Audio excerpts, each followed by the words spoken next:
আসসালামু আলাইকুম। আমি Alia, mom and baby Emart পেজে আপনাদের সবাইকে স্বাগত। আজকে আমি আপনাদের সাথে শেয়ার করব বাচ্চাদের সলিড খাবারের সম্পর্কে। অনেকেই বুঝতে পারেন না বাচ্চার প্রথম খাবার অর্থাৎ সলিড খাবার কি কি দিয়ে শুরু করা যায়।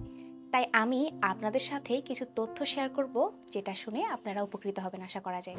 বাচ্চার বয়স যখন 7 মাসে পড়বে, তখন থেকেই মায়ের বুকের দুধের পাশাপাশি তাকে সলিড খাবার দেওয়া শুরু করতে পারেন।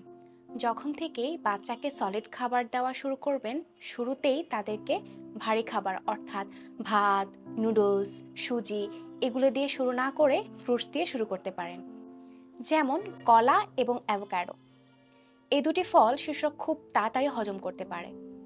কলা এবং অ্যাভোকাডো সুগার ফ্রি হওয়াতে শিশুদের পুষ্টির চাহিদা যোগাতে সাহায্য করে। এছাড়া আপেল, নাশপাতি, পেঁপে এই ফলগুলিও পেস্ট করে শিশুকে খাওয়াতে পারেন। এরপর আস্তে আস্তে ভারী খাবারগুলো অ্যাড করতে পারেন। শিশুদের খাবারে পরিষ্কার পরিচ্ছন্নতা অবলম্বন করবেন। আজকে এই পর্যন্তই। আল্লাহ হাফেজ।